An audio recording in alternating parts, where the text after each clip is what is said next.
यंदाच्या संपूर्ण खरीपाच्या मोसमामध्ये जो काही पाऊस पडला, सातत्याने जी अतिवृष्टी झाली,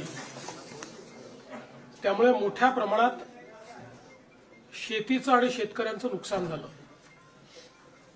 पिकांचे नुकसान झालं, जनावरांचं नुकसान झालं, काही ठिकाणी घरांचं नुकसान झालं, गोठ्यांचं नुकसान झालं. जे काही ग्रामीण भागातलं पब्लिक इन्फ्रास्ट्रक्चर आहे त्याचंही नुकसान झालं आणि दुर्दैवाने काही लोक मृत्युमुखी देखील पडले, काही लोक जखमी झाले. असं एक प्रचंड आपल्याला चित्र भीषण अशा प्रकारचं पाहायला मिळालं. आम्ही देखील वेगवेगळ्या ठिकाणी प्रत्यक्ष जाऊन या परिस्थितीची पाहणी केली. सातत्याने शेतकऱ्यांशी आम्ही चर्चा केली आणि एक प्रकारे दिलासा आपल्याला कसा देता येईल याचा प्रयत्न आम्ही केला. तातडीची मदत म्हणून ज्यांच्याकडे नुकसान झालेलं आहे, त्यांना घरामध्ये पाणी शिरलंय, त्यांना 10,000 रुपये देण्याचा विषय असेल किंवा गहू तांदूळ देण्याचा विषय असेल, त्या ठिकाणी वेगवेगळ्या प्रकारे छोटी मोठी मदत जी आहे ती मदत करण्याचं काम आपण सुरू केलं. अगदी तातडीनं 2200 कोटी रुपये रिलीज करून क्रॉप कम्पेन्सेशनचा पहिला हप्ता जो काही आहे तो त्यांना मिळावा या संदर्भात आपण काम चालू केलं. आणि त्यानंतर आम्ही सातत्याने आपल्याला जास्तीत जास्त मदत कशी करता येईल याचा प्रयत्न करत होतो. आपल्याला कल्पना आहे की शेतकऱ्याचं आपल्या पिकावर पोटच्या पोराप्रमाणे प्रेम असतं आणि अशा परिस्थितीत पीक करपून गेलं, त्या ठिकाणी पाणी साचलं, अशी जी काही अवस्था पाहायला मिळाली, झोपलेलं पीक पाहायला मिळालं, चिखल पाहायला मिळाला आणि अनेक ठिकाणी तर जमीनच खरडून गेली. त्यामुळे रबीची पेरणी करण्याचीही क्षमता त्या ठिकाणी उरली नाही. खरं म्हणजे यातनं जे काही आर्थिक आणि मानसिक अशा दोन्ही प्रकारचा त्रास शेतकऱ्यांना होतो त्याचं 100% कम्पेन्सेशन कोणीच देऊ शकत नाही.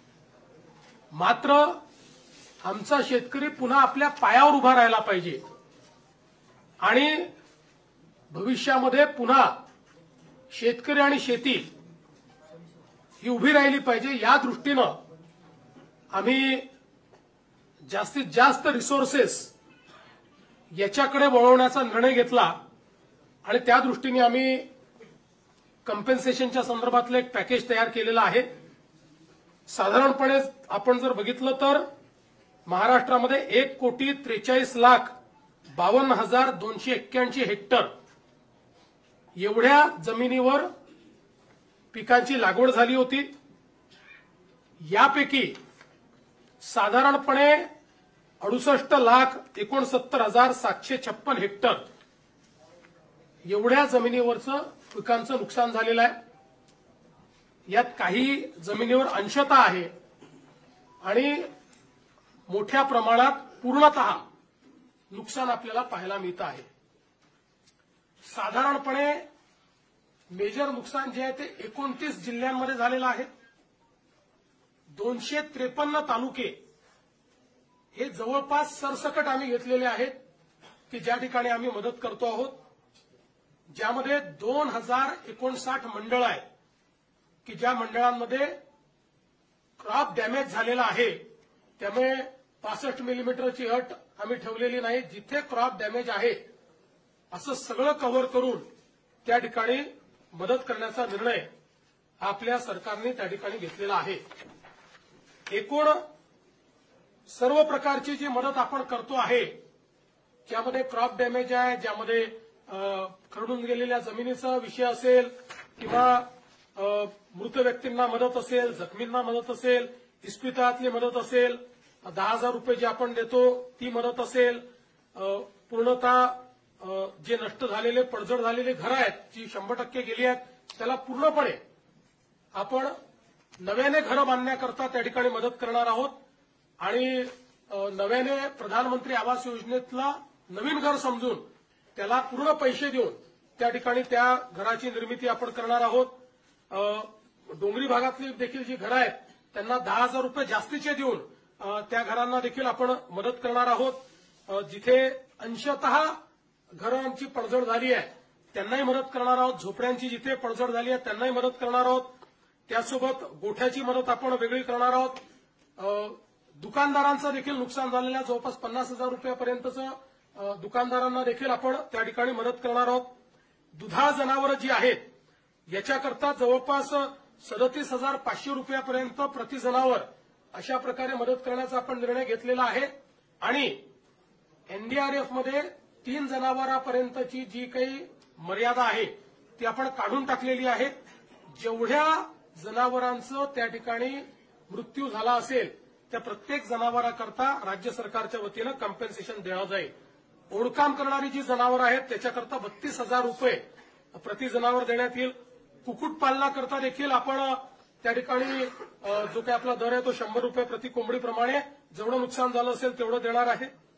विशेषतः खरडून गेलेली जी जमीन आहे हा एक अत्यंत महत्वाचा विषय आहे. कारण शेवटी शेतकऱ्याला सॉईल आणावं लागणार आहे, माती आणावी लागणार आहे आणि त्याकरता मोठ्या प्रमाणात त्यांना त्याची मदत आपल्याला करावी लागणार आहे. आणि म्हणून आपण हा निर्णय केलेला आहे की 47,000 रुपये हेक्टरी त्यांना कॅश कॉम्पेन्सेशन आणि 3 लाख रुपये हेक्टरी हे नरेगाच्या माध्यमातून आम्ही त्यांना देणार आहोत. म्हणजे जवळपास 3.5 लाख रुपये हेक्टरी हे खरडून गेलेल्या जमिनीकरता शेतकऱ्यांना उपलब्ध करून देण्याचा निर्णय हा आपण या ठिकाणी घेतलेला आहे. आणि याच्या व्यतिरिक्त सगळ्यात महत्वाचं की जे काही कॉम्पेन्सेशन आपल्याला क्रॉपच्या संदर्भात द्यायचं आहे त्या क्रॉपच्या कॉम्पेन्सेशनच्याकडे मी शेवटी येतो. बाधित विहिरी आहे.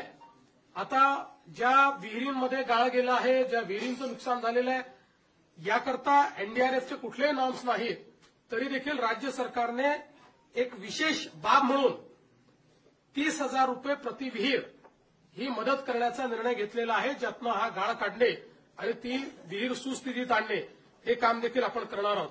यासोबत अन्नधान्याच्या किट्स वगैरे आपण त्या ठिकाणी देतो ते मी यापूर्वी देखील सांगितलेलं आहे. आपण 2 अजून निर्णय याच्यात घेतले आहेत की जे काही इन्फ्रास्ट्रक्चरचं नुकसान झालं आहे ग्रामीण भागामध्ये त्याकरता 10,000 कोटी रुपये इन्फ्रास्ट्रक्चरच्या नुकसानीकरता आपण उपलब्ध करून देणार आहोत. डीपीसीमध्येही 5% अशा प्रकारे पूरग्रस्त भागातल्या कामाकरता आपण जवळपास 1,500 कोटी रुपये हे आपण उपलब्ध करून दिलेले आहेत. एक मागणी सातत्याने यायची, ओला दुष्काळ जाहीर करा, ओला दुष्काळ जाहीर करा. त्या संदर्भात आम्ही जी घोषणा केली होती त्यानुसार टंचाई म्हणजे ज्याला आपण बोलीभाषेत दुष्काळ म्हणतो किंवा अवर्षण असतं त्या वेळच्या ज्या काही उपाययोजना आहेत त्या सगळ्या उपाययोजना याला ओला दुष्काळ किंवा ओल्या टंचाईचा काळ समजून त्या सगळ्या उपाययोजना आपण त्या ठिकाणी करणार आहोत. ज्यामध्ये जमीन महसुलात सूट असेल, कर्जाचं पुनर्गठन असेल, शेतीशी निगडीत कर्जाच्या वसुली स्थगिती असेल, कृषी पंपाच्या चालू वीज बिल तर आता लागतच नाही त्यामुळे तो विषय संपलाय. वीज बिल आम्ही वसूलच करत नाही. शालेय व महाविद्यालयीन विद्यार्थ्यांना परीक्षा शुल्कात माफी हे देखील करण्यात येणार आहे. आणि रोयो अंतर्गतच्या कामाच्या निकषात ज्या काही सुधारणा करायच्या त्या आपण करणार आहोत. आणि विशेषतः अतिवृष्टी व पूर परिस्थितीमध्ये हे जे काही तालुके आपण जाहीर केले आहेत तिथे शेतीच्या वीज पंपाची जी काही वीज जोडणी आहे ती त्या ठिकाणी अबाधित राहील. त्याचं नुकसान झालं असेल तर त्याची भरपाई मिळेल. अशा सगळ्या गोष्टी ज्या आपण दुष्काळाच्या म्हणजे टंचाईच्या काळात करतो त्या सगळ्या गोष्टी आता देखील आपण या ठिकाणी लागू केलेल्या आहेत. आता मी याच्याकडे वळतो की आपण शेतकऱ्यांना जी थेट मदत करणार आहोत म्हणजे ही आधीची सगळी मदत शेतकऱ्यांनाच आहे पण क्रॉप कॉम्पेन्सेशन. तर क्रॉप कॉम्पेन्सेशनच्या संदर्भात आपल्याला कल्पना आहे की या ठिकाणी साधारणपणे एनडीआरएफच्या नियमाप्रमाणे 8,500 रुपये आपण या ठिकाणी कोरडवाहूला देतो. हंगामी बागायतीला 17,000 रुपये हेक्टर देतो आणि बागायतीला आपण 22,500 रुपये हेक्टर देतो. त्याप्रमाणे जवळपास या ठिकाणी आपण 65 लाख हेक्टर करता 6,175 कोटी रुपये देण्याचा निर्णय केलेला आहे. ते पैसे आपण देणार आहोत. आणि याच्या व्यतिरिक्त आपण हा निर्णय केलेला आहे की आता आमच्या शेतकऱ्याला किमान रबीचं पीक घेता आलं पाहिजे. त्याकरता बियाणं असतील किंवा इतर गोष्टींकरता आपण प्रति हेक्टरी अतिरिक्त 10,000 रुपये देण्याचा निर्णय केलेला आहे. त्यामुळे याकरता देखील 6,500 कोटी रुपये आपल्याला लागणार आहेत. म्हणजे आता जर आपण विचार केला तर जो कोरडवाहूचा आमचा शेतकरी आहे यांना हेक्टरी 18,500 रुपये मिळतील. जो आमचा हंगामी बागायती शेतकरी आहे त्याला 27,000 रुपये हेक्टरी मिळतील.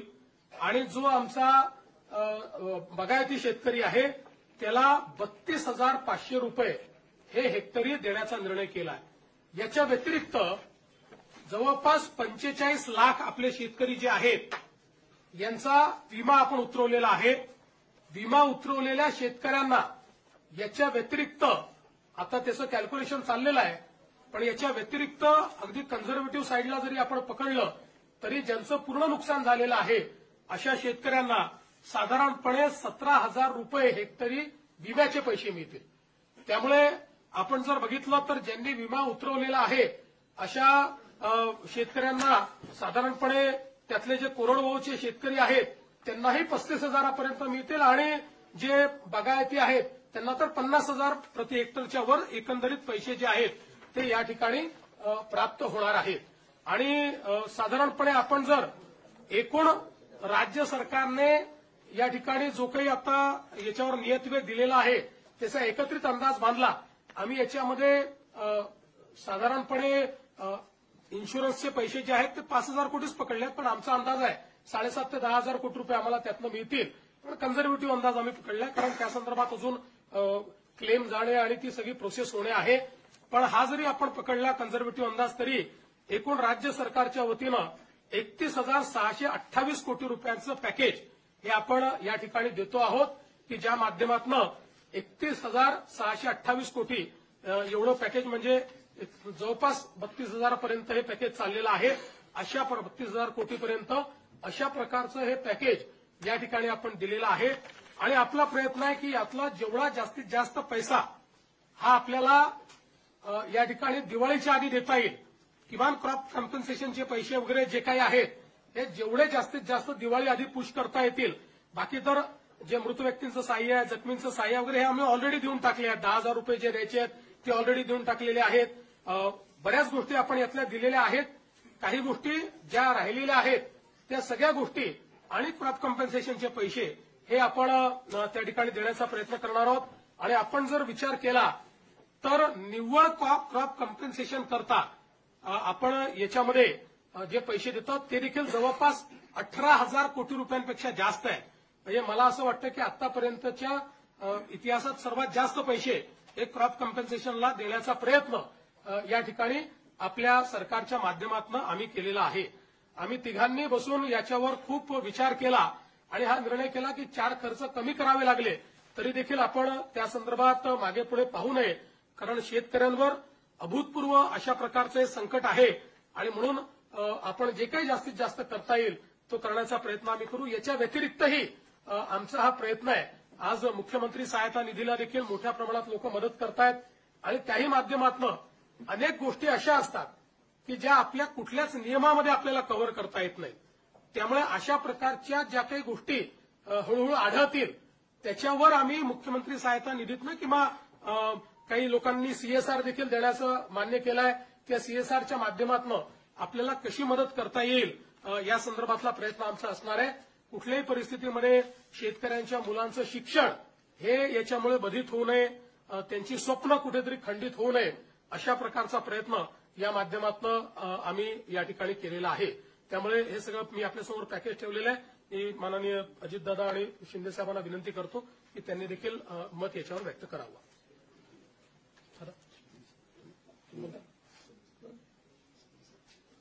यामध्ये आता मुख्यमंत्री महोदयांनी सांगितलं त्याच्यात 2 हेक्टरच्या पुढे पण आम्ही निर्णय घेतलेला आहे 3 हेक्टरपर्यंतचा.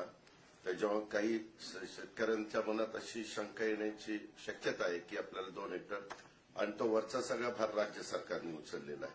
कारण 2 हेक्टरपर्यंत एनडीआरएफ एसडीआरएफच्या संदर्भातले नॉर्म्स असतात. त्याच्यामुळे हे करत असताना अनेकांनी वेगवेगळ्या पद्धतीनं मागण्या केलेल्या आहेत.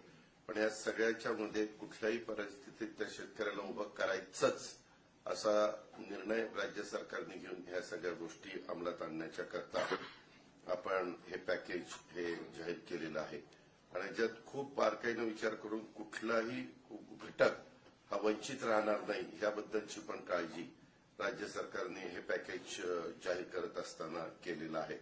आणि अजूनही पॅकेज जाहीर केल्यानंतर जर यदाकदाचित चुकून कुठली गोष्ट राहिली असेल, कारण तिथली भौगोलिक परिस्थिती प्रत्येक ठिकाणची वेगवेगळी असते, त्याच मुख्यमंत्री महोदय म्हणाले की आपण परत काही जर असं वाटलं तर त्याबद्दलचं म्हणजे एखादं राहून गेलं तर ते पण आम्ही इन्क्लूड करायची आमची तयारी आम्ही ठेवलेली आहे.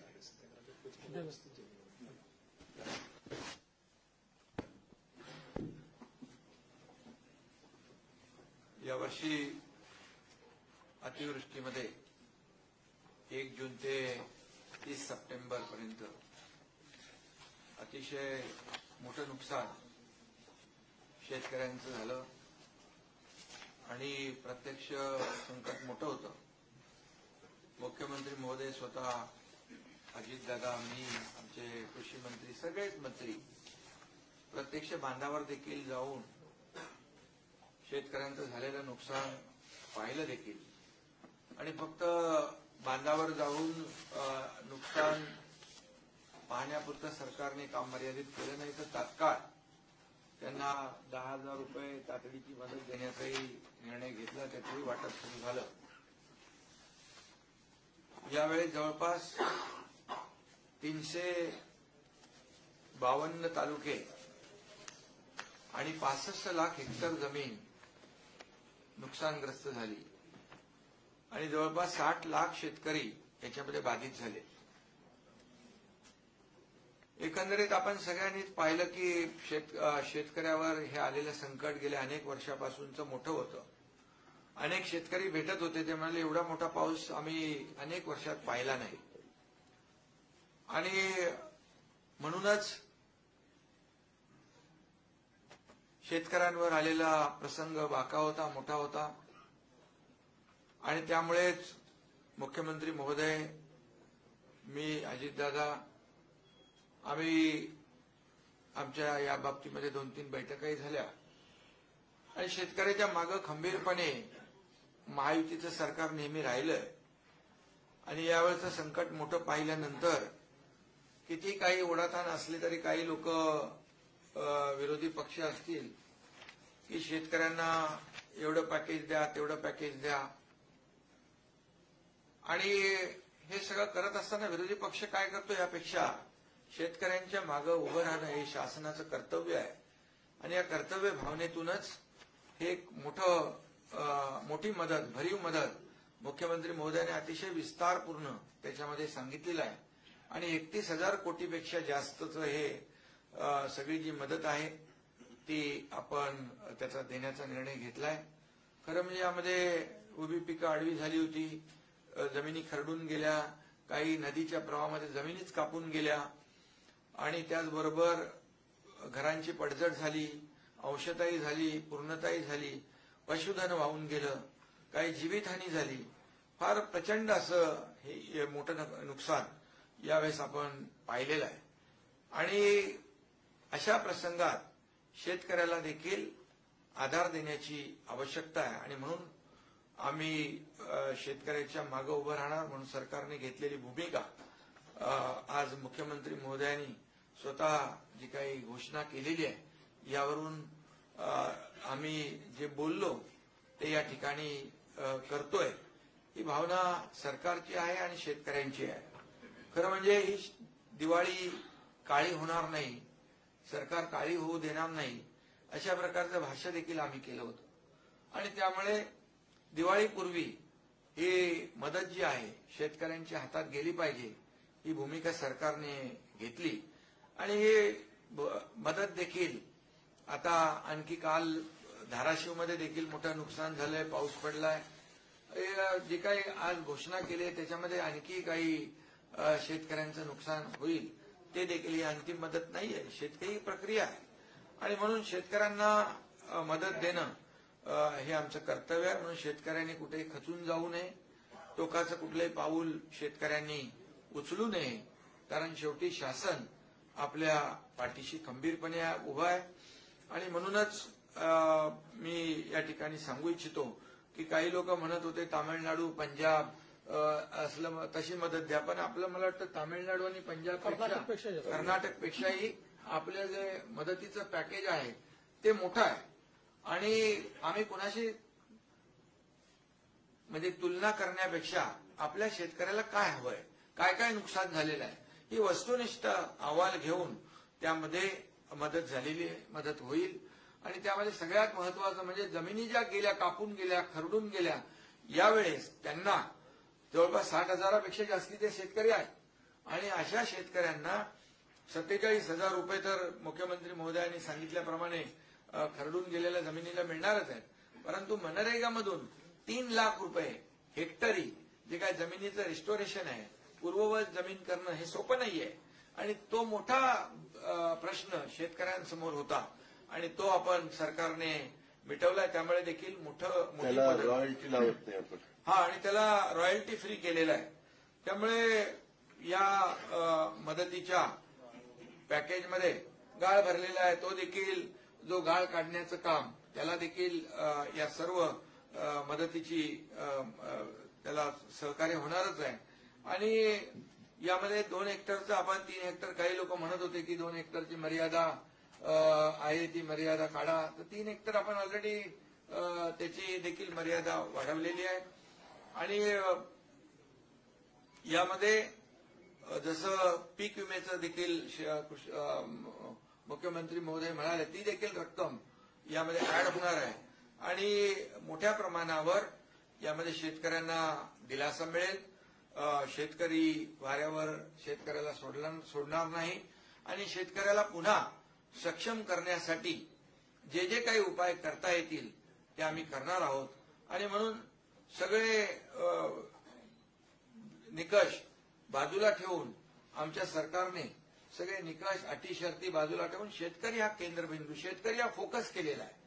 आणि म्हणूनच या वेळेस किती ताणाताण असली, ओढाताण असली तरी सुद्धा सरकारने खूप मोठा निर्णय शेतकऱ्यांसाठी घेतलेला आहे. एनडीआरएफचे जे निकष आहेत त्यात 10,000 आणखी ऍड केलं, त्या बाबतीत देखील मुख्यमंत्री महोदयांनी सांगितलेलं आहे. 10,000 प्रति हेक्टरी म्हणजे जे एनडीआरएफचे निकष आहेत त्यात आणखी 10,000 प्लस. म्हणजे यामध्ये पुढचं जे काही रबीचं पीक आहे ते घेण्यासाठी शेतकऱ्यांना खतं, बी बियाणं या संदर्भात देखील मदतीचं जे नुसतं आता झालेल्या नुकसानीची मदत न देता पुढच्या पिकाला देखील त्यांना मदत कशी मिळेल यासाठी देखील सरकारने विचार केलेला आहे. आणि त्याचबरोबर आम्ही तिघांनी, अमित भाई आले होते त्यावेळेस देखील त्यांना विनंती केली की मोठं संकट आहे आणि या संकटामध्ये आम्ही राज्य सरकार तर पूर्ण ताकदीने खंबीरपणे शेतकऱ्यांच्या मागे उभे आहोतच. आम्ही तर बिलकुल जे काही मदत करायची ती करणार, पण केंद्र सरकार देखील यामध्ये केंद्राची देखील मदत झाली पाहिजे अशा प्रकारची मागणी अमित भाईंकडे केली. आदरणीय प्रधानमंत्री मोदीजींना देखील मुख्यमंत्री महोदयांनी आमच्या सहीचं पत्र दिलं, तिकडे देखील निवेदन दिलेलं आहे. आणि अमित भाईंनी देखील त्यांच्या परवाच्या जाहीर भाषणात देखील सांगितलं, महाराष्ट्रातल्या शेतकऱ्याच्या मागं केंद्र सरकार खंबीरपणे उभं राहील.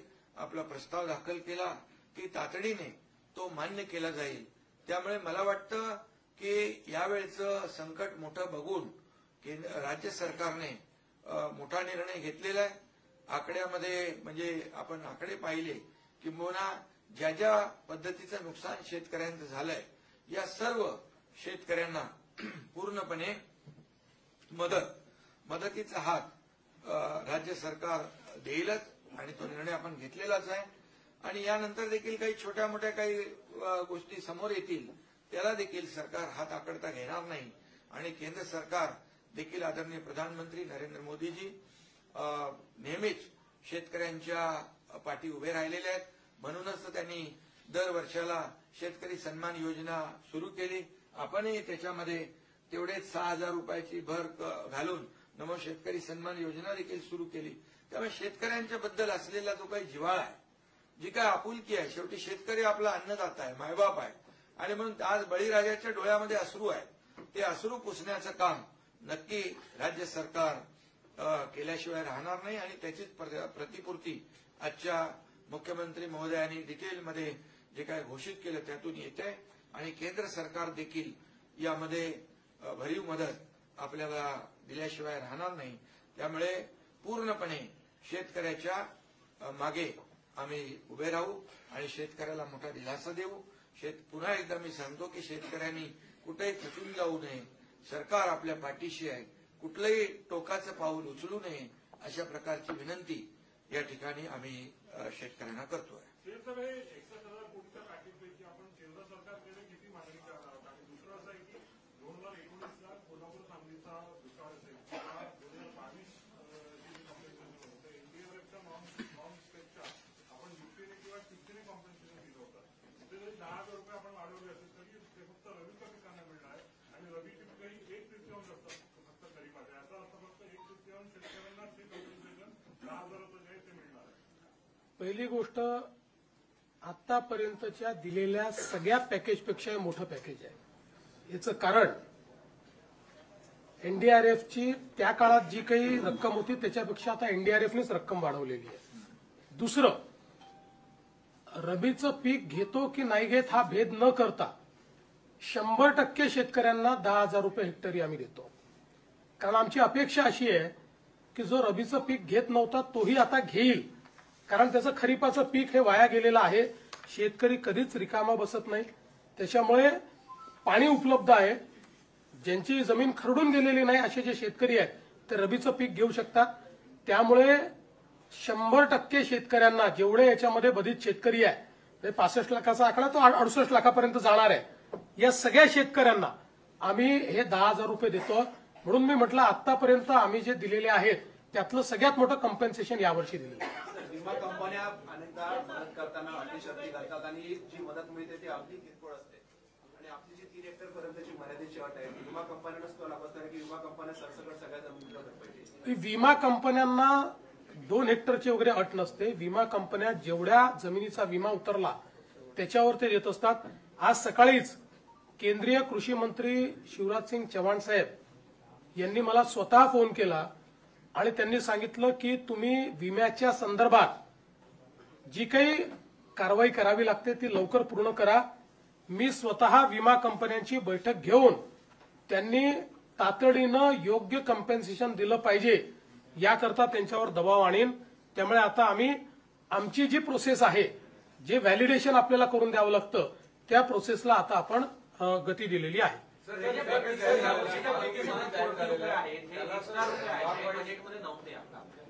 त्याच्यामुळे ऑलरेडी आपल्यावर आर्थिक ताण होता, हा अजून ताण वाढणार आहे. काल भुजबळ साहेब पण म्हणजे अनेक स्कीमला प्रॉब्लेम येतोय आधीच्या काही स्कीम्समुळे. तर अशा कोणत्या स्कीम्स आहेत की ज्याला यातून प्रॉब्लेम येऊ शकतो? आणि तुम्ही म्हटलं ते आता त्यावेळी बघू. बघा असं आहे, शेवटी शेतकऱ्यांना जर मदत करायची असेल तर कुठेतरी ताण हा सहन करावा लागेल. हे अशा प्रकारे बजेट तयार करताना इतकी अतिवृष्टी होईल याची तर आपल्याला कल्पना नव्हती. त्यामुळे अशा प्रकारचा अप्रत्याशित किंवा अनियोजित खर्च आला तर त्याकरता तो काही ठिकाणी आपल्याला काही बाबींवर खर्च कमी करावा लागेल, काही बाबींवर ताण सहन करावा लागेल.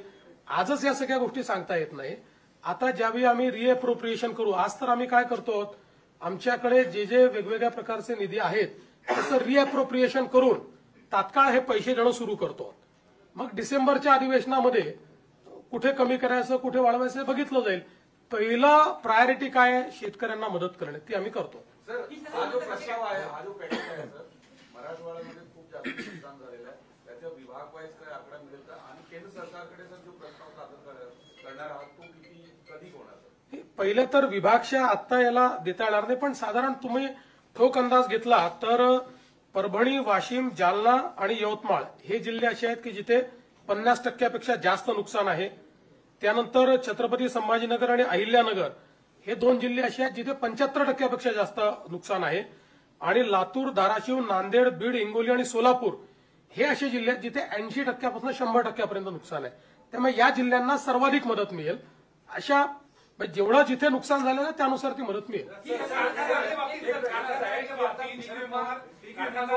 शरद पवार परत म्हणतायत की शेतकऱ्यांकडून इनडायरेक्टली वसुली केली जाईल. या बाबतीत जो नफ्यातल्या बाबतीत बोलला होता कारखानदाराकडून त्या बाबतीत बोलतायत, काय नेमकं त्याच्यामध्ये आहे आणि याबद्दल पुनर्विचार करावा असं देखील ते बोलतायत. पहिली गोष्ट तर 5 रुपयाचा विचार केला, कारखान्यांनी 5 रुपयाच्या हिशोबाने दिले, एकूण किती पैसे मिळतात? 50 कोटी रुपये.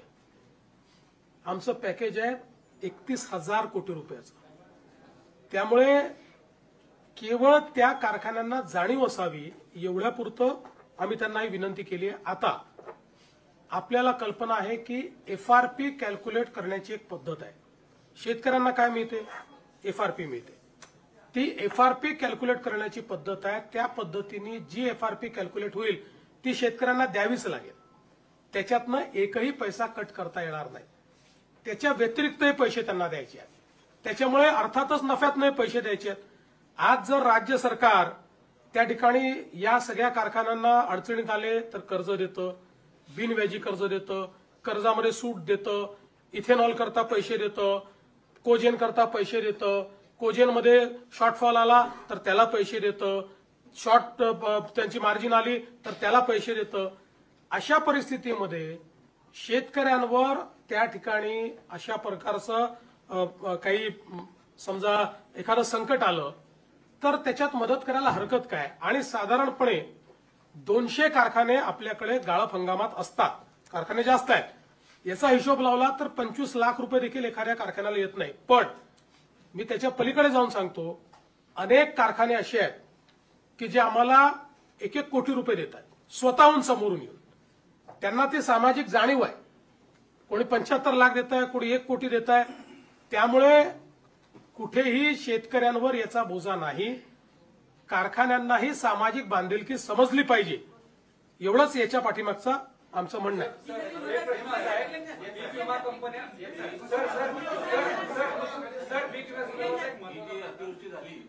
हे झालं की तुम्हाला यंदाचा पीक विमा हा पीक कापणी प्रयोगावर मिळणार आहे.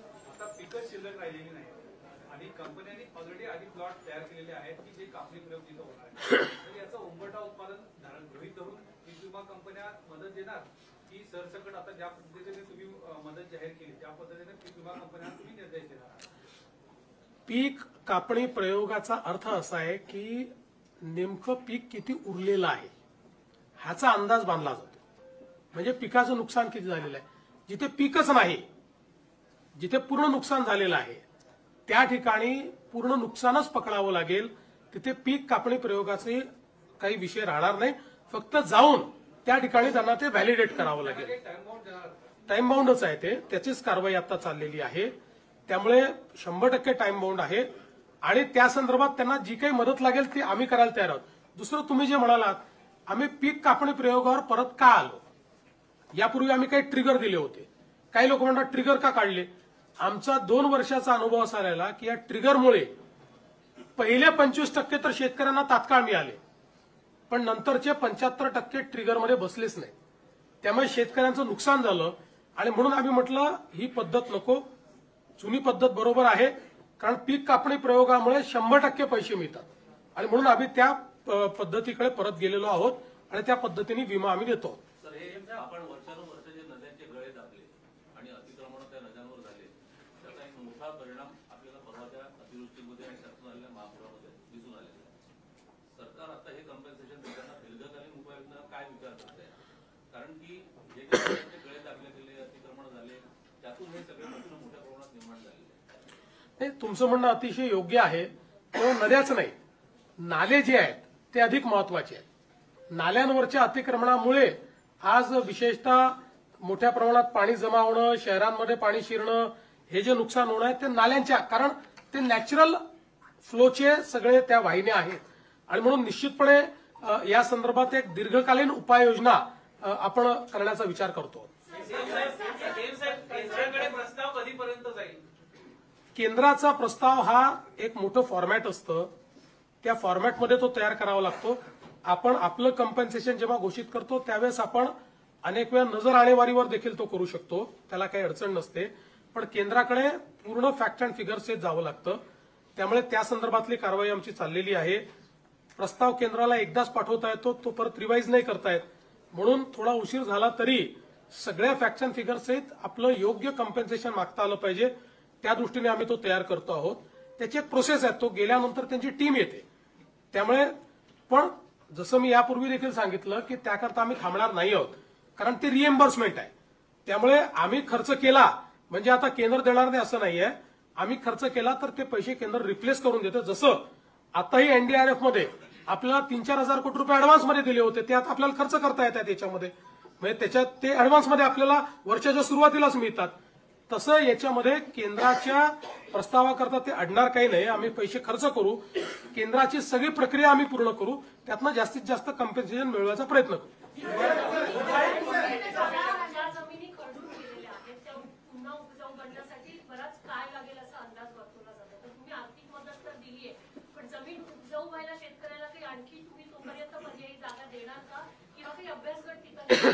नाही, याची आवश्यकता नाही आहे.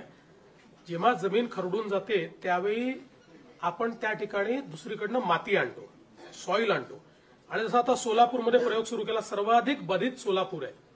तर या ठिकाणी जो धरणांमध्ये गाळ वाहून आलेला आहे, हा गाळच उपसा करून तो शेतकऱ्याच्या शेतीमध्ये नेऊन टाकायचा.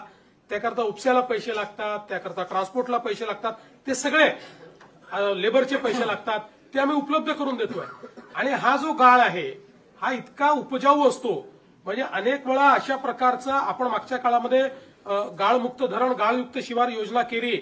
तर जेव्हा अशा प्रकारचा गाळ आणून आपण शेतीमध्ये टाकतो त्यावेळी आपल्याला जे वेगवेगळी खतं त्या ठिकाणी किंवा रासायनिक खतं यूज करावी लागतात, त्याचा उपयोग अगदी मिनिमम होतो आणि कदाचित पहिल्या वर्षी तो करावाही लागत नाही, म्हणजे कमीत कमी करावा लागतो. त्यामुळे ही अतिशय उपजाऊ अशा प्रकारची ती जमीन त्या ठिकाणी तयार होते. म्हणून वेगाने हे काम करता यावं म्हणूनच 2 भाग केलेले आहेत. याच्यातला जवळपास 47,000 रुपये कॅश कॉम्पेन्सेशन आहे आणि 3 लाख रुपये नरेगातले.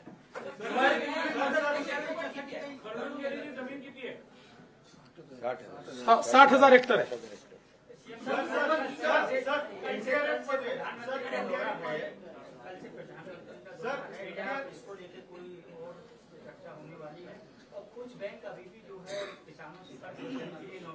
असं आहे की एखाद दुसरी बँक काहीतरी करते, पण त्याचा अर्थ संपूर्ण राज्यात होत आहे असं जे चित्र निर्माण केलं होतं हे चुकीचं आहे. मध्ये त्या धाराशिवच्या एखाद्या बँकेने केलं असेल त्यांना आपण योग्य प्रकारे सांगतो, कारण शेवटी सगळीकडेच काही विचित्र लोक असतात, पण याचा अर्थ सगळीकडे होतं असं नाहीये.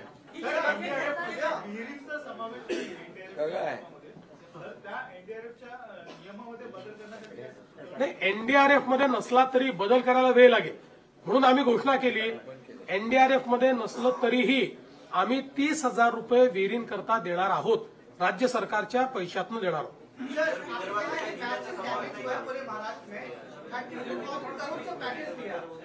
सर, अगर किसानों को और भी ज्यादा जरूरत पड़ेगी तो आपकी सरकार देगी या फिर केंद्र सरकार की मांग करेंगे कि ज्यादा नुकसान किसानों को भरपाई होगी? देखिए, अभी जो महाराष्ट्र में बाढ़ आई है, उस बाढ़ में करीब 65 से 68 लाख हेक्टेयर जमीन पर जो किसानों की फसल थी वो फसल बर्बाद हुई है. कई अलग अलग प्रकार से किसानों का नुकसान हुआ है.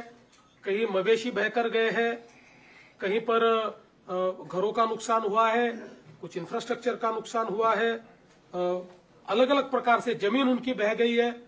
तो ऐसे अलग अलग प्रकार से किसानों का नुकसान हुआ है. राज्य सरकार ने ये निर्णय किया है कि हम लोग किसानों को अपने पांव पर खड़ा करने की कोशिश करेंगे. इस दृष्टि से करीब करीब राज्य सरकार की ओर से 31,628 करोड़ रुपए का एक पैकेज हमने घोषित किया है.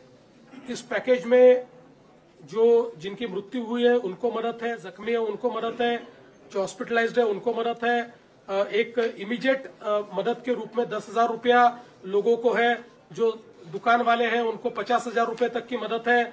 इसमें जो घर गिर गए उनको नए सिरे से घर बनाने के लिए मदद करेंगे.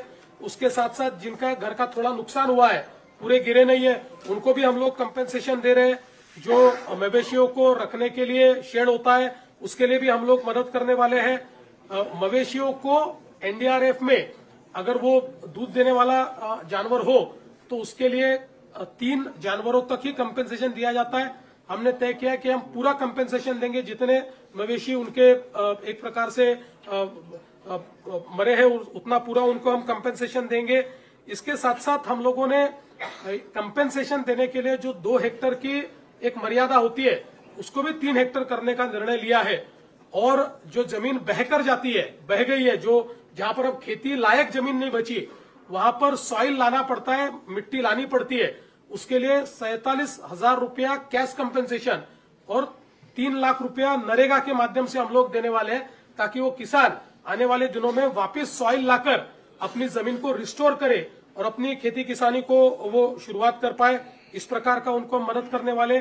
और इसके साथ साथ हम लोगों ने विशेष रूप से जो क्रॉप कंपेंसेशन है, क्रॉप कंपेंसेशन में करीब करीब हम लोग 17,675 करोड़ रुपया क्रॉप कंपेंसेशन दे रहे हैं, जिसमें एनडीआरएफ के नॉर्म के हिसाब से 8,500 रुपया हेक्टर जो ड्राईलैंड फार्मिंग करते हैं उनके लिए होता है। जहां पर थोड़ी सिंचाई है सीजनल उनको 17,000 रुपया, और जहां पर सिंचाई उपलब्ध है वहां पर 22,500 रुपया ऐसे एनडीआरएफ के नाम के हिसाब से हम लोग देंगे।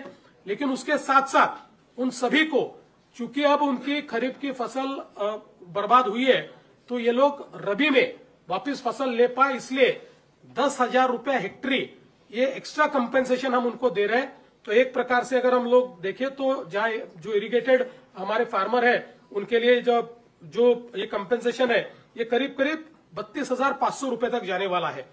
इसके साथ साथ जिन्होंने इंश्योरेंस किया है ऐसे 45 लाख हमारे पास किसान हैं। इन 45 लाख किसानों को एक बहुत ही, अगर हम लोग कंजर्वेटिव एस्टिमेट ले तब भी इनको हेक्टरी 15,000 से 17,000 रुपए मिल सकते हैं, और करीब 5,000 से 10,000 करोड़ रुपया ये इंश्योरेंस के माध्यम से हमारे किसानों को मिलेगा। तो उसकी भी व्यवस्था हमने की है। कुल मिलाकर अगर हम लोग देखें तो 29 जिले हमारे प्रभावित है, 253 तालुके हमारे प्रभावित है, और करीब करीब 2059 जो हमारे मंडल है वो इसमें प्रभावित हुए हैं। तो यहाँ पर अलग अलग प्रकार की उपाय हम लोग कर रहे हैं। इसके साथ साथ नॉर्मली जब अकाल पड़ता है उस समय जो उपाय योजनाएं की जाती है उन उपाय योजनाओं को इस समय हमने लागू किया है, उसी जीआर को इसके साथ हम लोगों ने लागू किया है। तो जिसमें जो हम लोग लैंड रेवेन्यू लेते हैं उसमें, या जो एक कर्जा होता है उसमें जो छूट देनी पड़ती है उसकी वसूली में, किसानों से हम बिजली का, तो अभी हमने बिजली मुफ्त की है तो उसमें तो कोई वसूली का सवाल ही नहीं उठता है। तो ऐसे कई बच्चों के लिए उनके जो परीक्षा शुल्क है उसमें छूट देना है, ये सारे उपाय हम लोगों ने किए हैं। कुल मिलाकर हमारा ये प्रयास है कि जो हमारे किसान हैं उन किसानों को हम लोग अपने पैरों पर वापस खड़ा कर पाए। देखिए, किसानों को जो मानसिक रूप से तकलीफ होती है, जो आर्थिक रूप से तकलीफ होती है, वो दोनों 100% उसका कंपेंसेशन कोई कर नहीं सकता, लेकिन कम से कम सरकार किसानों के पीछे खड़ा रहकर उनको रबी के लिए और अगले सीजन के लिए खड़ा कर पाए, इस दृष्टि से हमने इस पैकेज का निर्माण किया है। जर ओला दुष्काळ जाहीर केला असता तर ह्या पॅकेजपेक्षा त्यांना अतिरिक्त मदत मिळाली असती का? आणि आपण पूर्वी ती मागणी केली, एकही रुपया अतिरिक्त मिळाली नसती, कमी मदत मिळाली असती।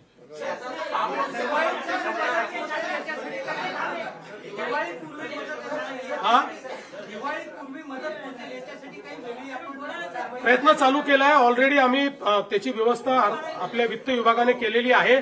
आम्ही यावेळेस एक वेळेकरता केवायसीचे नॉर्म्स देखील आम्ही त्या ठिकाणी रद्द केलेले आहेत। ऍग्रीज टॅक्सचा जो डेटा आपल्याकडे आहे तोच डेटा प्रमाण मानून त्या खात्यांमध्ये आम्ही पैसे देणं सुरू केलं। प्रत्यक्षात शेतकऱ्यांपर्यंत किती प्रमाणात आणि किती वेळात पोहोचते याचं मॉनिटरिंग करण्यासाठी तुम्ही एखादी विशेष यंत्रणा निर्माण करा। आता जी काही मदत जाते ही थेट खात्यांमध्ये जाते, त्यामुळे ही पूर्णपणे इलेक्ट्रॉनिकली ट्रॅक होते, याचा संपूर्ण हिशोब असतो। त्याच्यामुळे फक्त 10,000 रुपये जे आपण सुरुवातीचे देतो, जे ज्यांच्या घरात पाणी घुसलं तेच कॅश कंपेन्सेशन असतं, ते खात्यात देतो, पण खात्यात नसेल तर कॅश देतो। बाकी सगळी आपण जी आता मदत करतो ही सगळी इलेक्ट्रॉनिकली डिजिटली खात्यामध्येच करतो आहोत, त्याच्यामुळे त्याचं पूर्ण ट्रॅकिंग होणार आहे.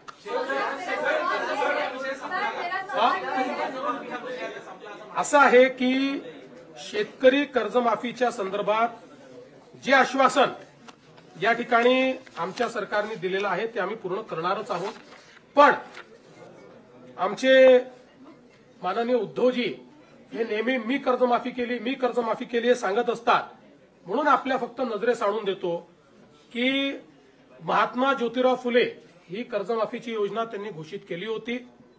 त्यावेळी त्यांनी 20,500 कोटी रुपयाची कर्जमाफी केली होती. 20,500 कोटी रुपयाची. त्याच्या 3 वर्ष आधी आमच्याही सरकारने, मी मुख्यमंत्री असताना आम्ही छत्रपती शिवाजी महाराज कर्जमाफी केली होती. त्याच्यामध्ये 18,762 कोटी आणि नंतर 1900 कोटी अशी 20,500 कोटी रुपयाची तेव्हाही कर्जमाफी केली होती. त्यामुळे उद्धवजींनी काहीतरी वेगळं केलं असं नाहीये. आधीच्या सरकारने केलं होतं उलट. उद्धवजींनी जे 50,000 रुपये नियमित कर्ज धारकांना द्यायचं कबूल केलं होतं, 2.5 वर्षात फुटकी कवडी दिली नाही. ती सगळी ज्यावेळेस शिंदेसाहेब मुख्यमंत्री झाले त्यावेळी आम्ही जवळपास 5,000 कोटी रुपये हे त्यावेळी दिले.